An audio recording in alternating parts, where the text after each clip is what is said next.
Recently, I was contacted on X by a user named Gungrave. This user pointed me to another user named Proctor Zakharov, who made a post at 10:52 p.m. Eastern on May 13, 2025. I'll go ahead and read this post aloud. So I've been kindly provided with some info by sleuths who have more patience for wading through sewage than I do. In the screenshots below, you will see Ana in 2020 admitting in public that they experience pedophilic urges in the form of POCD. POCD is a quack diagnosis designed to normalize pedophilia that excuses the consumption of actual CP. It has come to be used by many former denizens of notorious pedophile normalizing communities like NAMBLA, MAP, and VERPED. As you may imagine, I am rather perturbed about this development. In my humble opinion, there is no morally or ethically justifiable way to overlook this issue. Before the usual suspects show up and start bleating about non-offending pedophiles, consider the following. 4 years after this admission, Ana Valens is still claiming an interest in age play. Ana Valens openly states they are supported by and regularly use Faku, a hentai distributor with dedicated sections for lolicon and shotacon content.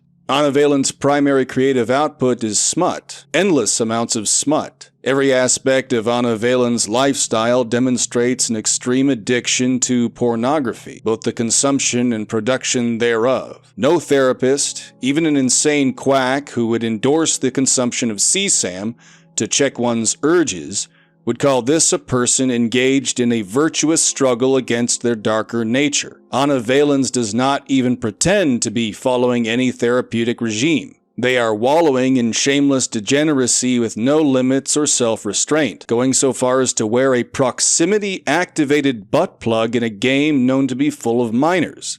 Now consider the additional info that Kirsche has personally debunked POCD in the past, investigating its origins and casting a spotlight on the deeply flawed methodology it uses to excuse the inexcusable. This casts Ana's demented vendetta against her in an entirely new, somehow even more disturbing light. In conclusion, if quoting another person is sufficient evidence to declare them a white supremacist, according to Ana's defenders, then openly admitting to having sexual thoughts about children is enough to declare them a pedophile. The screenshots below are only a few small examples of Ana's reluctance, shall we say, to take a hard stance on the exploitation of children. I specifically withheld this tweet to ensure there was time for them to be archived properly. Doubtless other examples will be showcased as time goes by. At mbinted, congratulations. This is now a permanent part of your legacy. I think I might need to do age play audios, responding to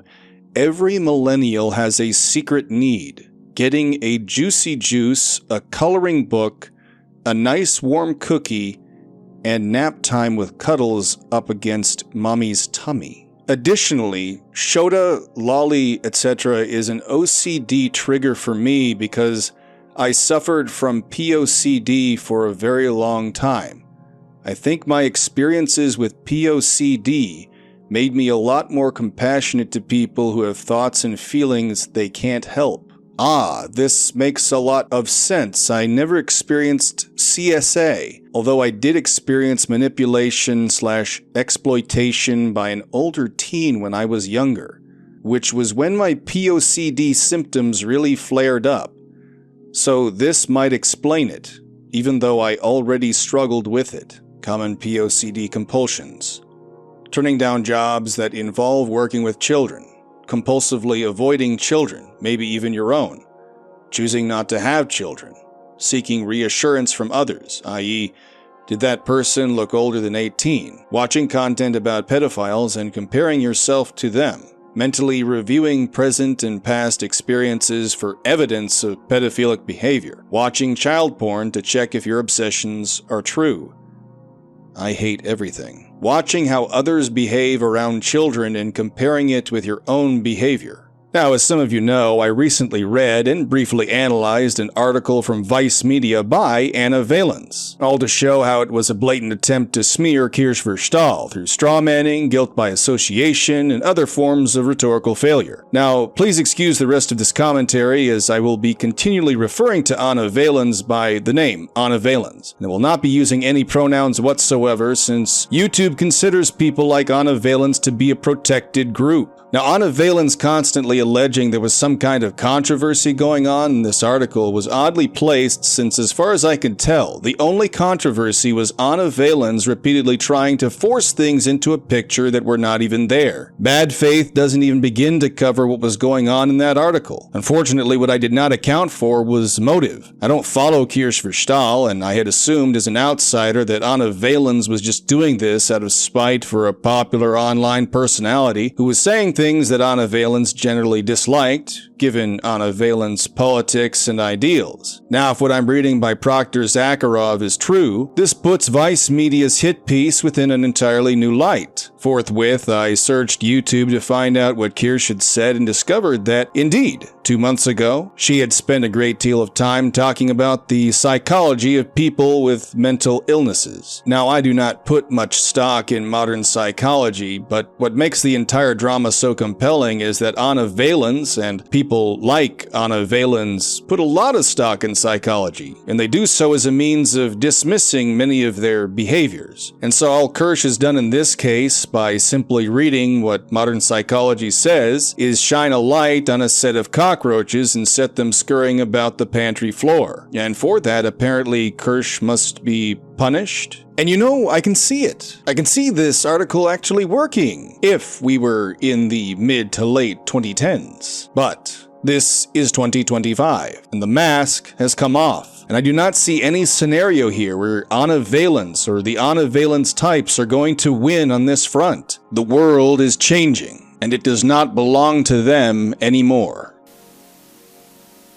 A lot of people who are defending POCD, and maybe they've just accidentally also fallen for, like, the fucking propaganda man.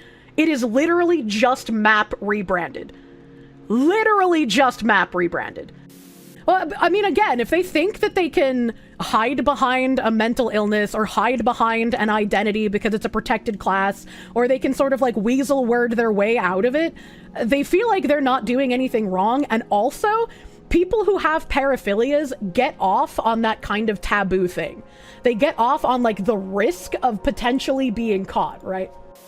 I know this was a very disturbing topic to talk about, but I wanted to inform people about how POCD is being used. I wanted to read directly from Jordan Levi. I wanted to read directly from different consultation and like psychology books online so that you guys would know how the people promoting POCD are even talking about it. So when you encounter those defending or using POCD as an excuse, you know to call that shit out.